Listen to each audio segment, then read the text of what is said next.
intrigues a great many people in our area. Who's really responsible? Was it a setup? After one report on this in December, many of you wanted to know more. So all this week, we'll go into much greater detail on what is a twisting tragedy well worth following. This is the saga of the courthouse gun battle in Hillsville, Virginia that killed these 5 people and sent Floyd and Claude Allen to the electric chair for causing it. And the debate over who's really responsible for the tragedy that has haunted Carroll County and the Allen family for more than 80 years. Oh, it was a sad time. You can imagine. 92-year-old Eldridge Allen is the nephew of Floyd and Claude Allen. They were good, hard-working people. And believed in doing what was right. To this day, the Allen family disputes the official version of the gunfight. Perhaps the only agreement is over how it began. Almost everybody agrees that the seeds of the 1912 Hillsville shootout were planted a year earlier here in the Fancy Gap section of Carroll County. There used to be an old schoolhouse here that no longer exists, the Thomas Schoolhouse. It doubled as a church, and one particular Saturday service was disrupted by a fight outside. It involved 2 nephews of the Allen family, Wesley and Sidney Edwards. The fight followed a simmering dispute over the affections of a girl, and while others in the brawl voluntarily went to court, 2 Carroll County deputies had to track down the Edwards brothers across the state line in Mount Airy. These deputy sheriffs, without any jurisdiction, went down there and got them. But Mount Airy's police chief said the Edwards volunteered to return to Virginia. In any case, the deputies took a fateful step when they shackled the brothers for the trip back to Hillsville. They had them tied with ropes, their hands and feet. The deputies said they had to because they'd had trouble with Wesley and Sidney. The family complained that hog-tying them for charges over a church fight was humiliating. Regardless, the deputies and the shackled Edwards were on a collision course with the brothers' uncle, Floyd Allen. 5, 10, or 11, pretty broad-shouldered, lean, with a mustache. Floyd personified the Allen family. If you tried to pull something over on them, they wouldn't take it. They were high-tempered. That became all too clear on the road by Sidney Allen's house in Carroll County. The 2 deputies who had arrested the Edwards brothers had tied them up on a wagon and were heading in that direction toward Hillsville. Coming in the opposite direction on horseback was Floyd Allen, who didn't like the way his 2 nephews were being treated. He only asked them to untie them and take them on like men. One of the deputies jerked out an old pistol and drawed it on Floyd, and he snatched it out of his hand and threw it against this big rock there in the bank. Floyd also slammed the pistol over the deputy's head. The deputies eventually ran. Floyd told his nephews to go to court on their own. But now, Floyd himself was in trouble for what he'd done, and the stage was set for the shootout in Hillsville.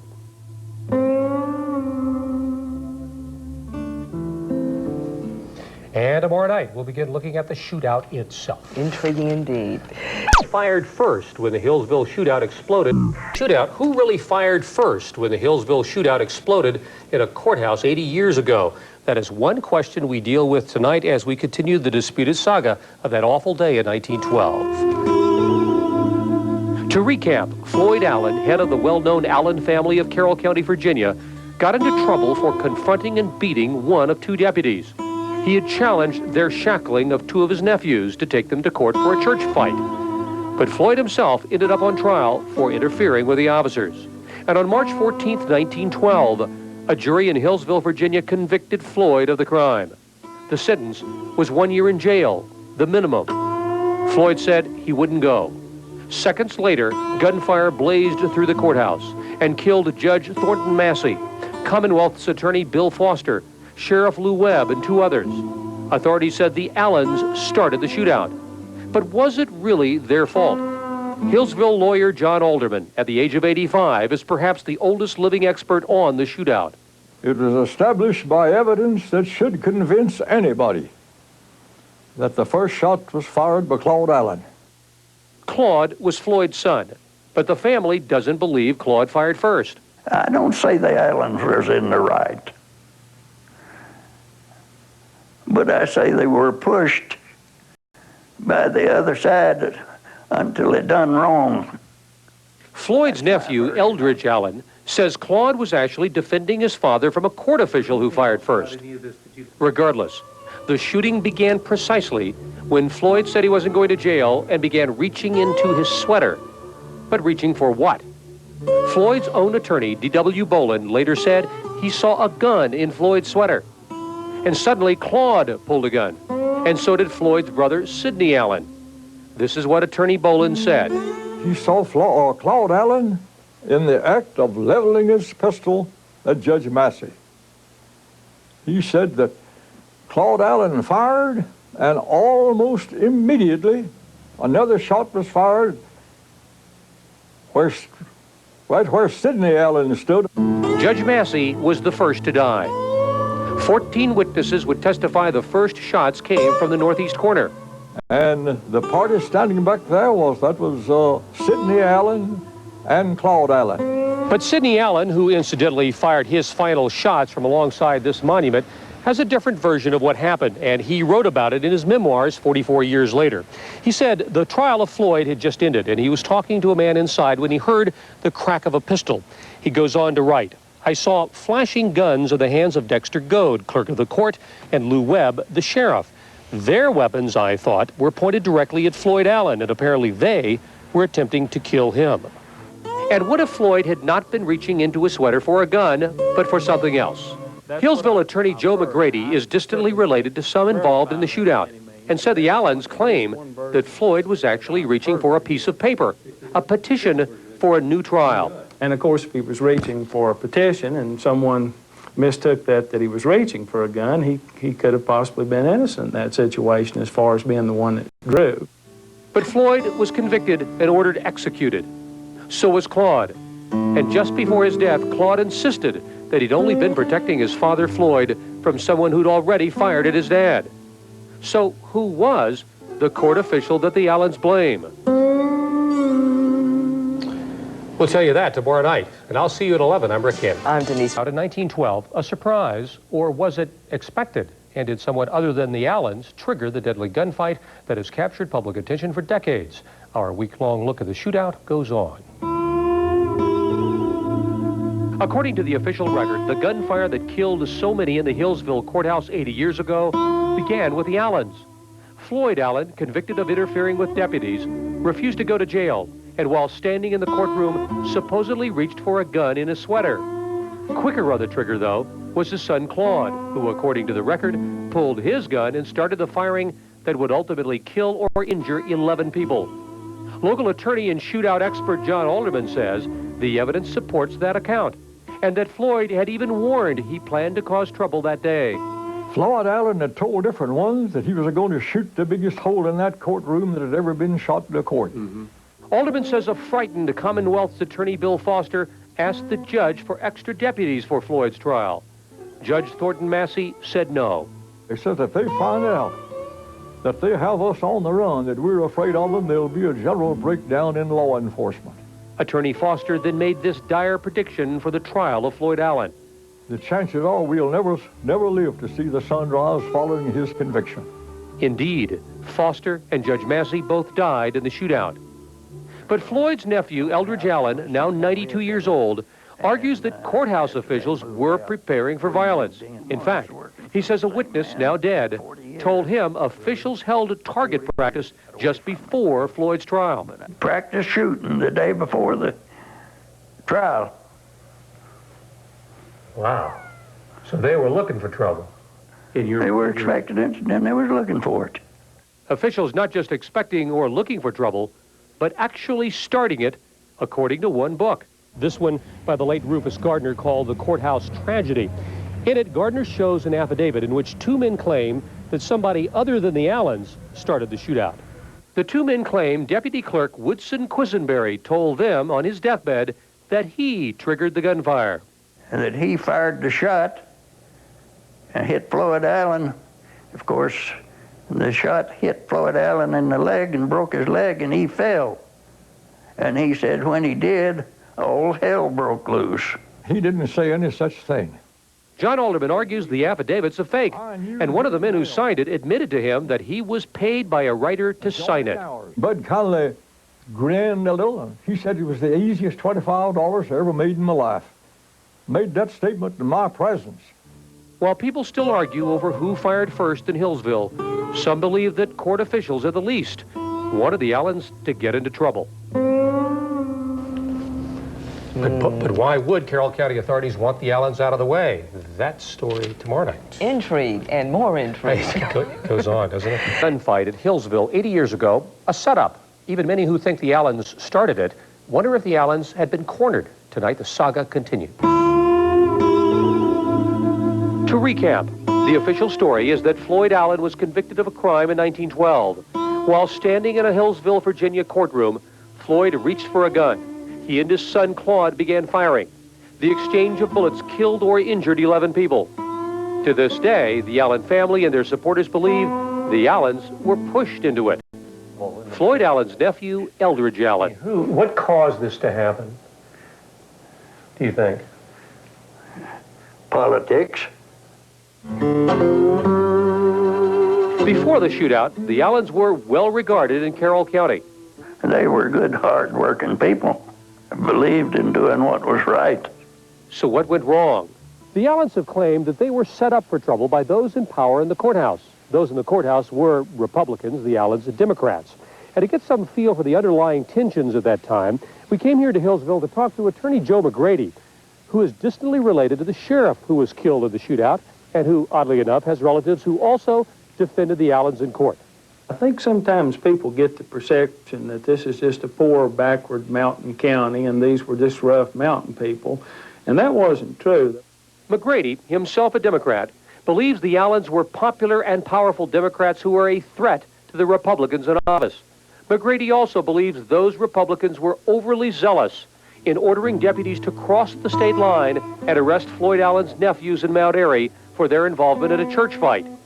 That was the arrest that Floyd interrupted, the incident that put Floyd in the courtroom where the shooting ultimately happened. Carroll County, Virginia officers went into the state of North Carolina and arrested these boys, which of course is totally contrary to the law, brought them back across the state line, and by some accounts purposely went right in front of where they knew Floyd would be. Whomever that sent them looked like they obviously wanted to make a major case out of this particular situation. While it is unlikely anyone wanted a gunfight, is it possible the ruling Republicans in 1912 wanted the Allens discredited in court? The Allens certainly think so. That was the intention of the shootout. They just kept pushing them until they done what was wrong. So who's really responsible for the Hillsville shootout? The Allens or the authorities who some believe provoked the violence? If someone had the answer to that, the whole matter could be unraveled and we would know who would be responsible. And of course it could have been spontaneous, that if someone thought Floyd was going for a gun, they were expecting trouble, someone could have overreacted. If Floyd did in fact go for a gun and some of the other Allens started to shoot, then the courthouse crowd reacted to protect themselves. Subsequent trials convicted 5 Allen family members for the gunfight and sent Floyd and son Claude to die in the electric chair. Executions that were almost as dramatic as the shootout itself. Tomorrow, heroic efforts to save Floyd and Claude Allen from the electric chair. I Dare Dan is still ahead. First, Chris Runge is watching the weather. The shootout that killed 5 people in 1912 did not end with a gunfight. It continued until the last minutes of the lives of Claude and Floyd Allen, as you'll see in tonight's final report. A jury deliberated a day and a half before convicting Floyd Allen for the Hillsville shootout. It took 3 trials to convict Floyd's son, Claude. The judge said neither man showed a scintilla of evidence that anyone else was responsible. A court of appeals agreed. Floyd and Claude were to die in the electric chair. And yet, as father and son awaited execution in Richmond, tremendous support developed for them, especially for Claude, who many considered to be a handsome young man who had simply tried to save his father's life in the shootout. Powerful people in Virginia tried to save the Allens' lives. Prominent Richmond lawyer D.C. O'Flaherty was one. He was born in 1862. Retired Wake Forest professor James O'Flaherty is the son of D.C. D.C. O'Flaherty represented Floyd and Claude Allen with one goal in mind. Commuting the sentences, saving their lives. O'Flaherty says his father liked to represent the underdog and had thousands of supporters in the Allen case. He was, of course, part of a movement. There was a large groundswell, amazing, of sympathy. The women of Carroll County and other counties nearby sent Claude Allen a gold medal for heroism in defending his father.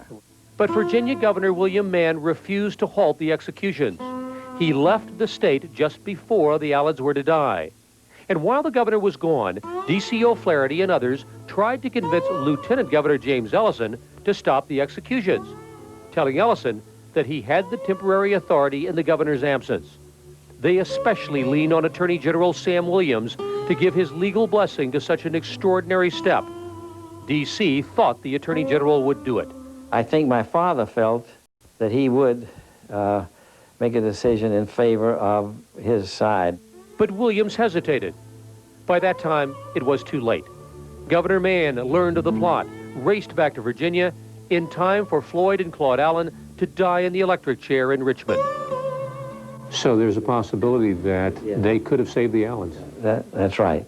James O'Flaherty agrees with those who believe Carroll County officials pressured the Allens into the courthouse shootout that cost so many lives. I do think that my personal view is they did get a bad deal. But O'Flaherty and his father, D.C., had no doubt about whether the Allens were innocent. Oh, I think he knew they were guilty because I think he felt they were guilty. To this day, many insist the Allens were not guilty.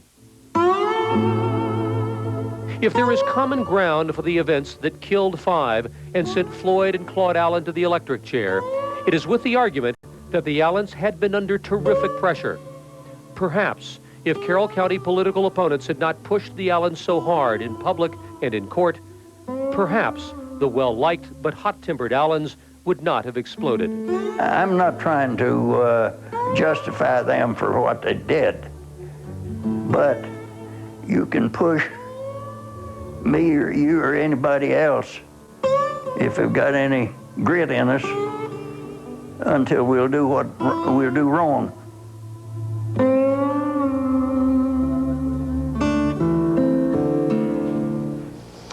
And we want to thank Lucy Jennings and Gooch Harmon for their photographs that helped us illustrate this story. Incredible series. Thanks, Rick. It's time now for Neighborhood Watch. Last week made national headlines. Well, that one may have been shocking. It was really only a shadow of the events that unfolded in a Carroll County courthouse some 80 years ago. Ed Reams reports on what may have been the most famous courthouse murder ever. When shots rang out in a Dallas courtroom last Tuesday, leaving 2 people dead, the judge said it was the last straw, canceling court until precautions were taken. This is the Pearl Harbor of the Allen Courts building is what it is, and so we've got to react accordingly. Judge Gaither was referring to the Allen shooting that occurred 80 years ago at the Carroll County Courthouse. Despite the fact that it happened in 1912 in a rural Virginia town, the Allen case remains the courtroom shooting incident by which all others are judged. On March 14, 1912, after Floyd Allen refused to accept his sentence, a shootout left a judge, a juror, an attorney, a sheriff, and an innocent bystander dead. And the evidence of that massacre is still evident today in the courthouse steps.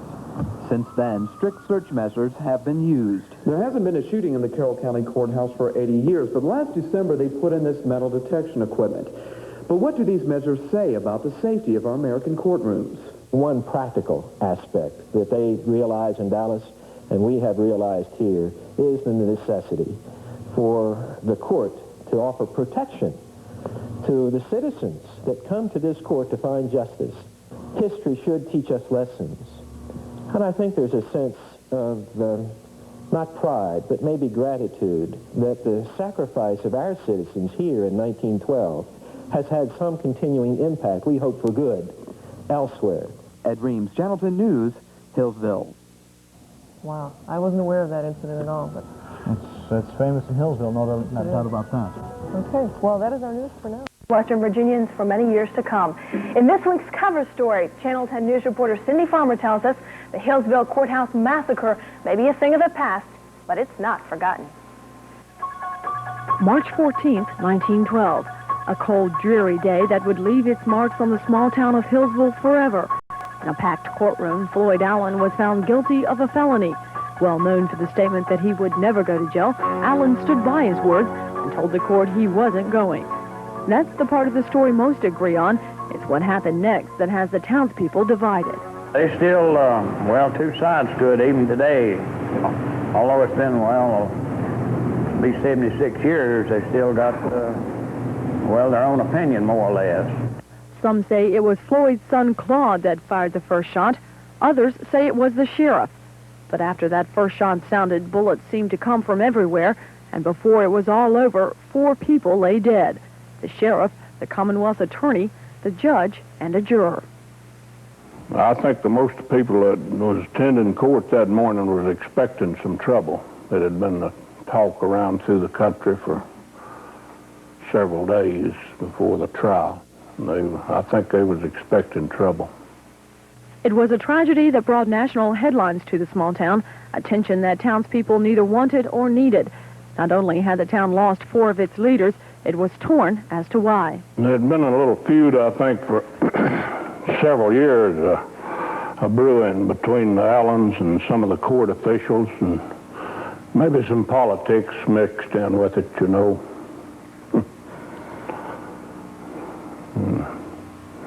I guess it kind of got to the boiling point there. The Allens was branded, well, when they first come here that morning, and, well, there just wasn't no limits, as saying goes. Whether it involved politics or not, the 76-year-old ghost still seems to haunt the town.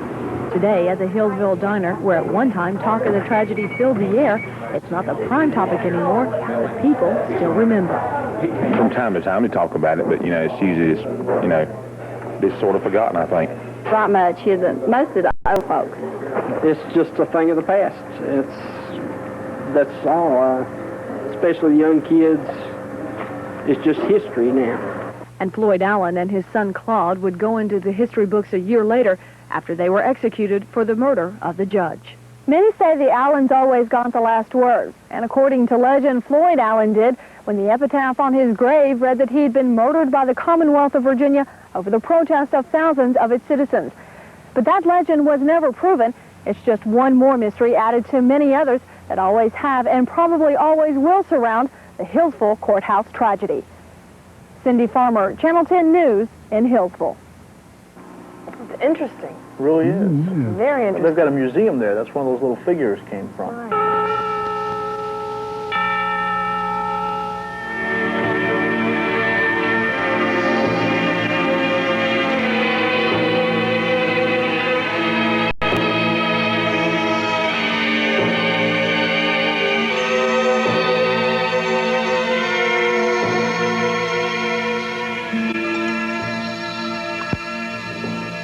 Well, it's a whole lot different now to what it was back when it first happened in this county.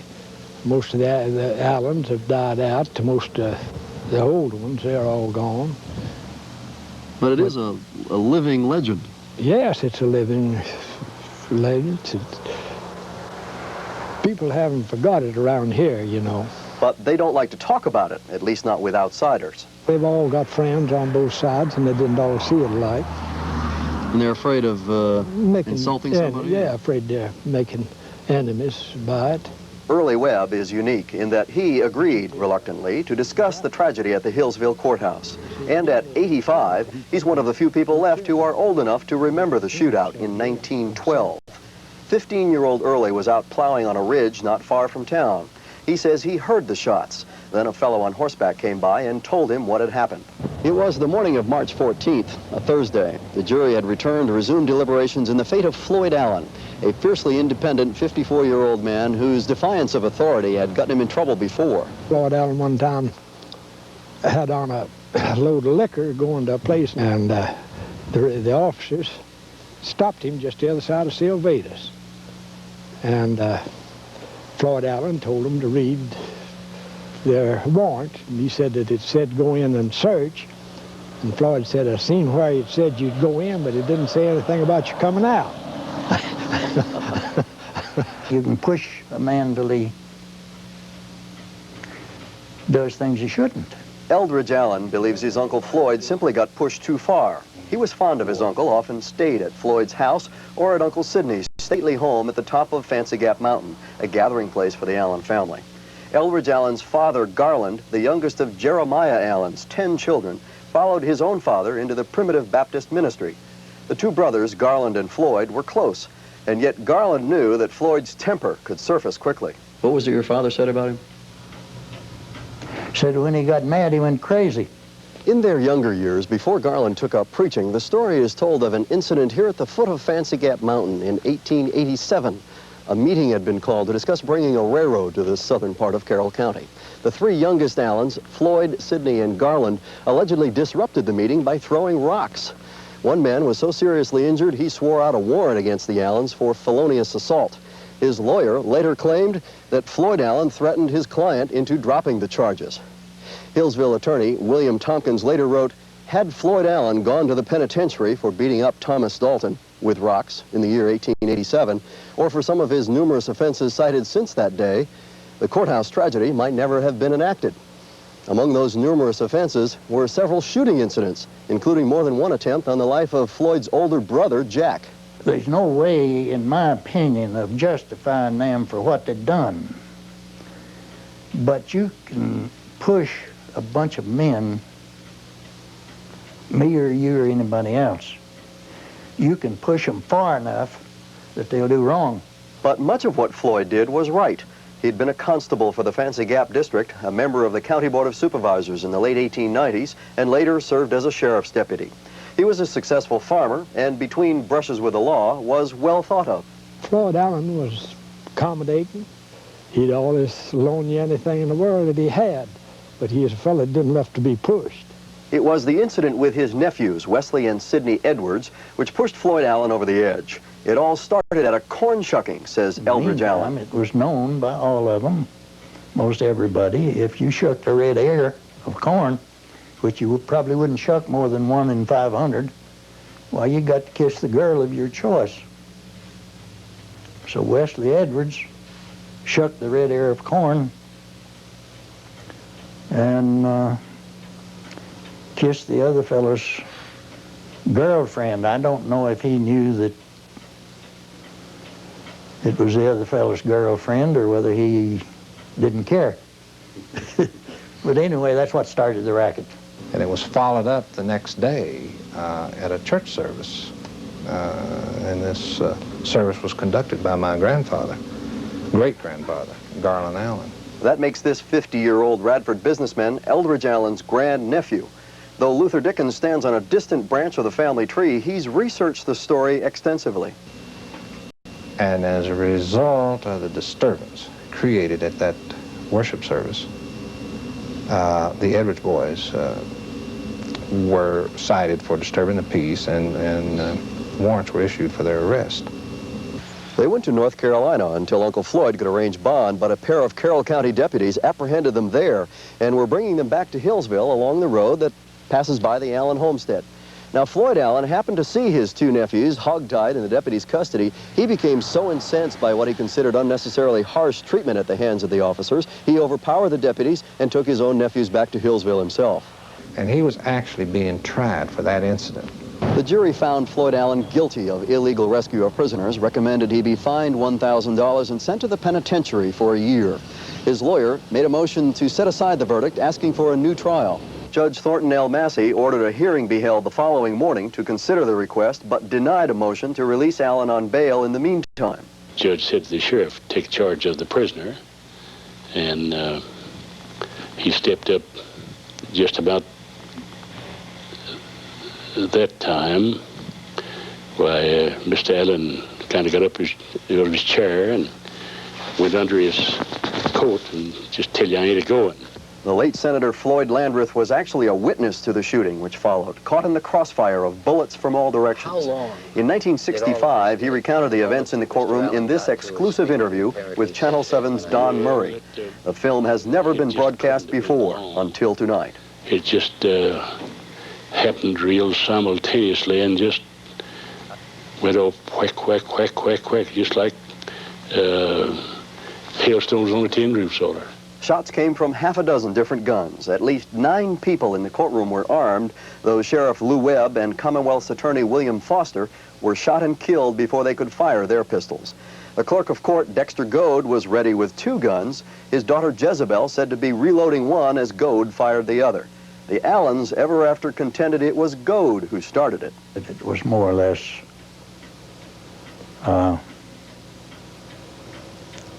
political row. There's still evidence of strong political affiliation in the court clerk's office. The current office holder, Brooks Montgomery, is every bit as much a Republican as his predecessor. The Allens, a family of Democrats, always claimed Dexter Goad had it in for Floyd, that their political differences had spawned a full-fledged feud. Dr. Ronald Larson has studied what he sometimes calls the mountain mentality of Appalachia, and has found there are so many petty grievances in some small mountain towns that practically nobody speaks to anybody anymore. Mountain politics indicates that there are oftentimes politics do get involved in family feuds. It's very conceivable that the Fosters and the Goads and that clique, that they were out to get the Allens. It could very well be. On the other hand, it could be that the Allens were cutthroats. If Goad was prepared for violence, so were the Allens. A half dozen Allen family members were scattered around the courtroom, all carrying loaded guns. Dexter Goad's daughter-in-law, Belva, wouldn't talk to us on camera, but privately, she says it was an Allen plot, that the Allens purposely positioned themselves in the corners of the courtroom so as not to shoot up each other. As in many historic gun battles, we'll probably never know for certain which member of the 2 armed camps actually fired first. But the witnesses at the later trials agreed that it was probably Floyd Allen's son, Claude, who started it.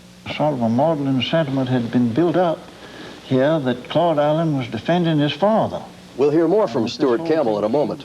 In a letter to the governor from Floyd Allen's own attorney, David Bolin said when Floyd got up, said he wasn't going, began to feel in his pocket for his pistol, it was at this juncture, wrote Bolin, that Claude drew his pistol and fired. What I saw, said Bolin, the closest eyewitness now, as the first shot in the tragedy.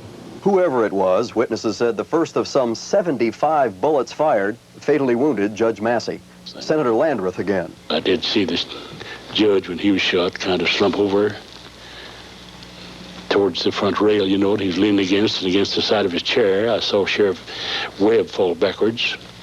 I saw the blood gush out of the side of the head of Mr. Foster and saw him walk towards the door. Though Landreth had been careful to limit his comments in the 1965 interview to simply what he observed the day of the courthouse shooting in Hillsville, he elaborated at some length in a letter to Governor Mann on his own conclusions. By then, in January 1913, the governor was considering whether to grant clemency to Floyd Allen and his son, Claude, both of whom were under the sentence of death. Governor Mann sought Landreth's advice. In a 7-page letter to the governor, Landreth wrote, if the Allen story is true, that all saw Goad do the wrong thing, then they would have killed him, and not everyone else connected with the court instead.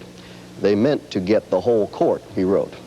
The letter concludes, it was a horrible conspiracy. Now, Landreth had been a witness that day, but he also became Commonwealth's attorney for Carroll County. He was one of the 5 prosecutors who tried the Allens. Stuart Campbell was another one of the prosecutors. He talked to reporter Murray in 1967. You don't realize the difference between Carroll of 1911 and 12 and Carroll of 67 and 68. Those people over there felt that they were not only a law unto themselves, but a country to themselves, and that the affairs of Carroll County belonged to the people of Carroll. Nobody else had any interest in it. And the Allens had the reputation of running things pretty much as they wanted to, and in the brushes that they had with the law, they had rather come off on the better side and had constantly flouted the law. Contemporary accounts of the tragedy reported it that way too. The Allens were virtually convicted in the press of premeditated murder. Stories of Floyd Allen's determination never to go to prison even for 1 hour were exaggerated and sensationalized as if to prove conspiracy. The contemporary country music singer Vernon Dalhart recorded a song totally distorting the story. In this rare 1913 Edison disc recording, Dalhart mistakes Sidney for Floyd. Sidney Allen was a prisoner and he was on time.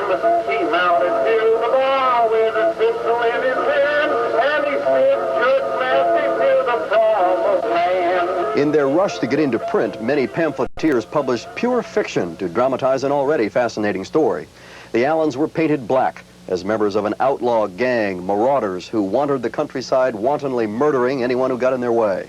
Floyd and his brother Sidney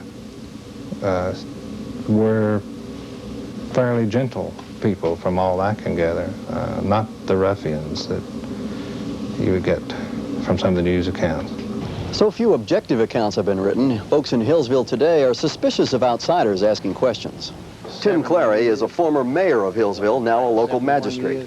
I think it's time to let it rest now. But it does keep coming up, not just because people like me stir it up, but... It does keep coming up, but there are people here that are friends of mine their families go back and were kin to these people. And I like these people on both sides, and I think it's time to let it die, not remind them of it again. The memories are painful for people like Eldridge Allen, 11 years old at the time of the shootout. It wasn't pleasant to have a bunch of detectives come in the middle of the night and search our home when we hadn't done anything. I can imagine the pain at the time. Oh, my goodness. But 71 years later, it hasn't diminished? Well, it has, yes. It has, but it hasn't completely gone. It was not an event, regardless of who fired the first shot or what caused the incident or politics or anything else. It's still not an incident that you could be proud of. Fact remains that there was a terrible gun battle and that people were killed. And I can't, it just isn't something to be that proud of.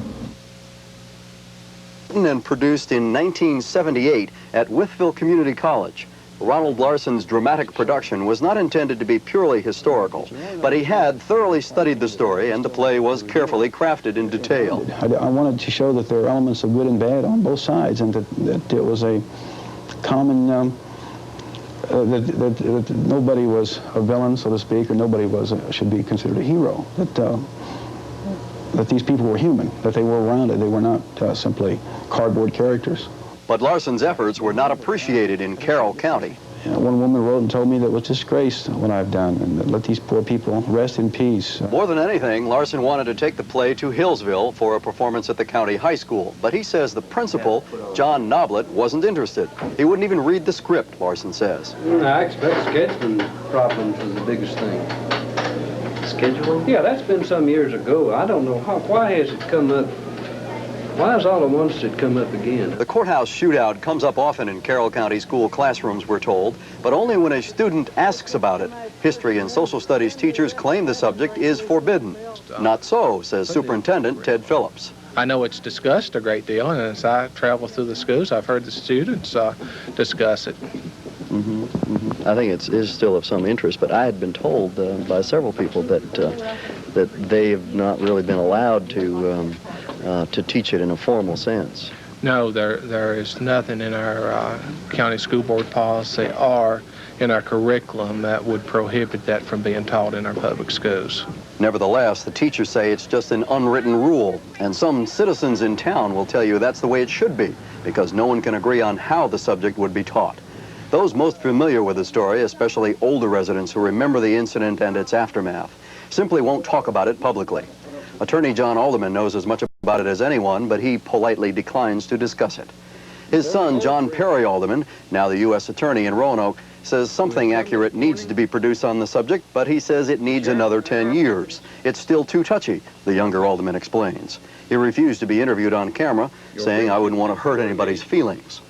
Not everyone in town is so sensitive about it. Attorney Joe McGrady says he doesn't see that there's anything to hide particularly. He's a young man. His roots in Carroll County run deep. His great-great-grandfather was Sheriff Lew Webb's immediate predecessor.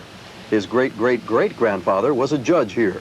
In fact, McGrady is a direct descendant of Floyd Allen's own legal counsel. McGrady returned to Hillsville after law school to set up his own practice. As a local resident and trial lawyer arguing cases in the same courtroom where the shooting occurred in 1912, he knows he still has to take care not to be too outspoken. We all feel to be a part of the area, And I think it's that close-knit feeling that makes people respect the feelings of other people and do not care to try to embarrass some person. Does that close-knitness in this small community perhaps account for the vivid interest that remains in a 71-year-old incident? I think probably the fact that it is, as you say, a smaller, close-knit area, and there are, to some extent, family clans. For lack of a better word, I'll use the word clans.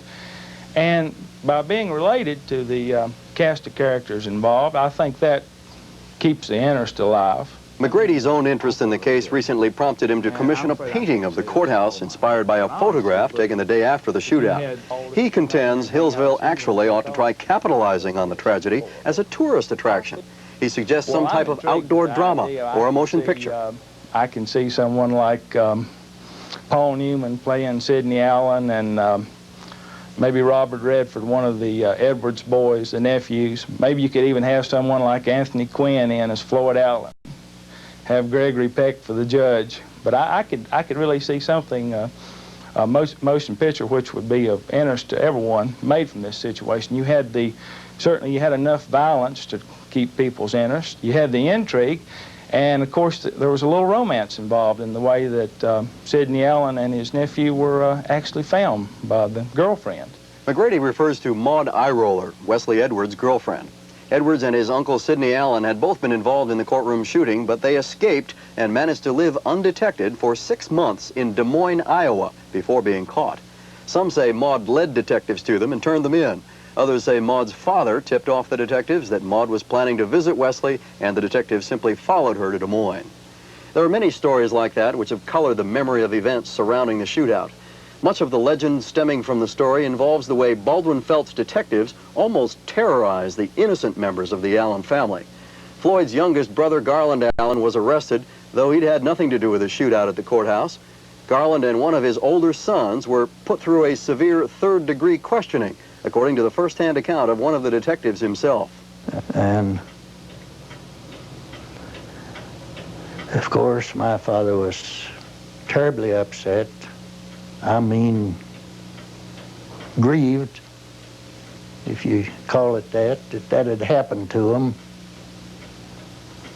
because he didn't believe in violence. Even Eldridge Allen, the youngest of Garland's children, recalls being a subject of surveillance and harassment as he and the other youngsters tried to take care of the farm while their elders were in jail or on the run from the law. We had to take over to feed our horses, and some fella come out from behind there with their guns ready.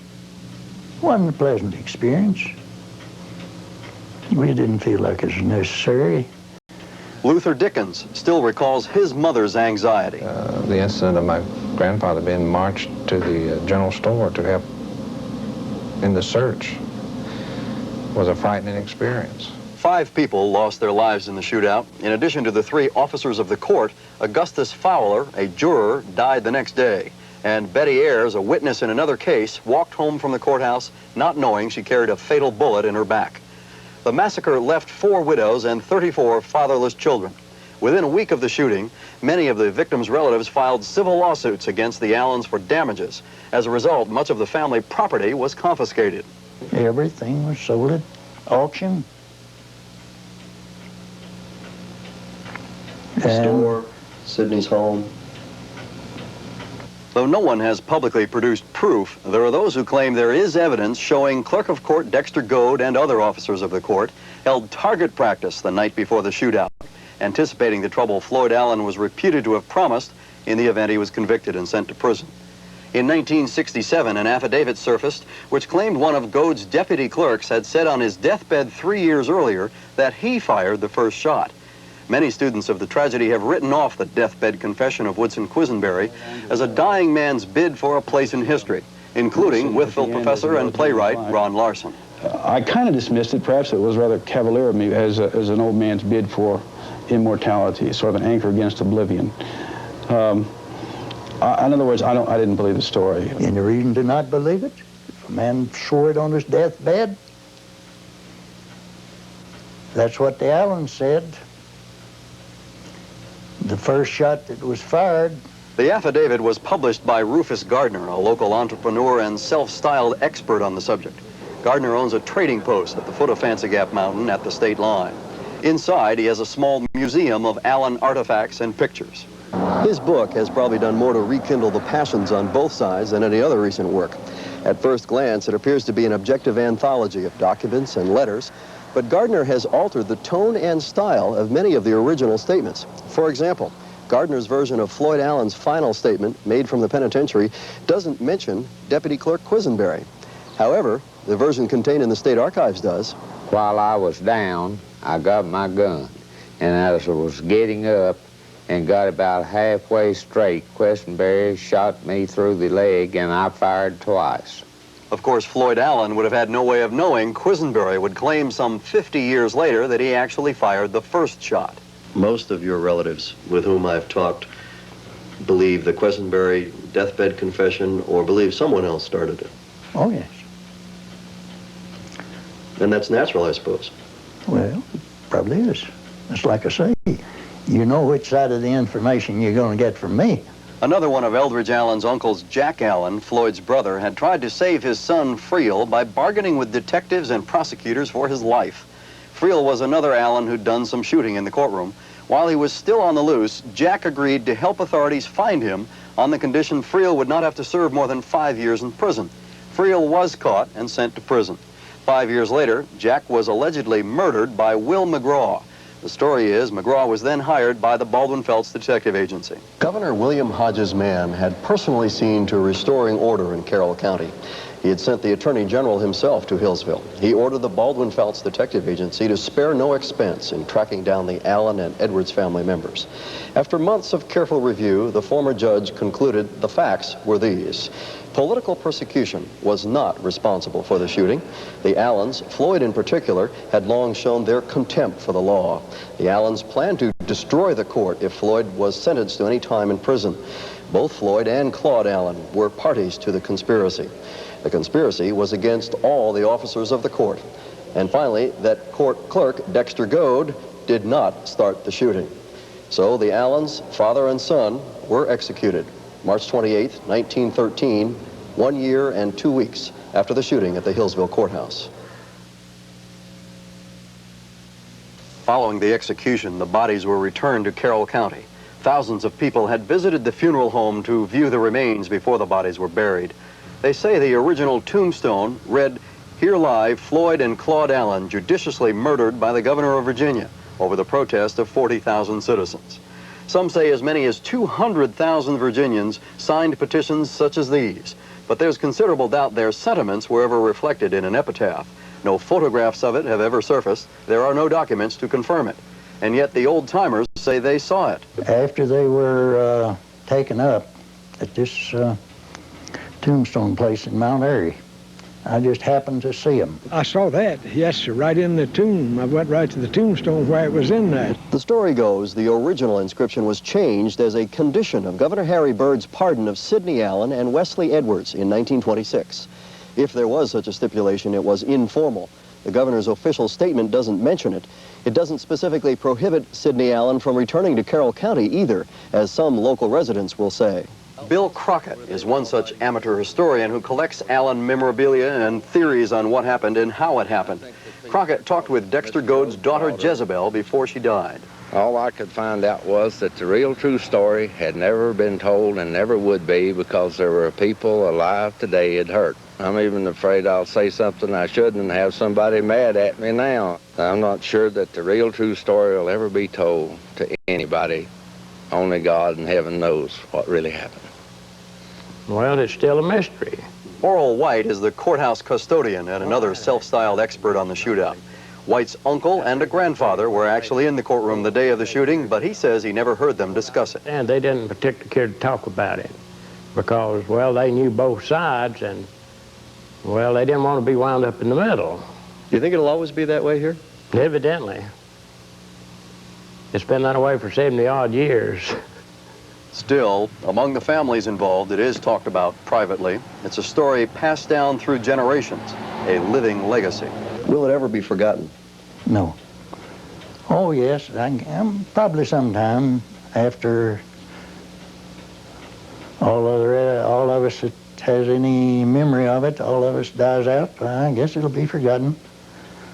But I've got nephews that's got just about as strong feelings on it as I have. That doesn't sound like it's going to go away in the next couple of generations, does it? No.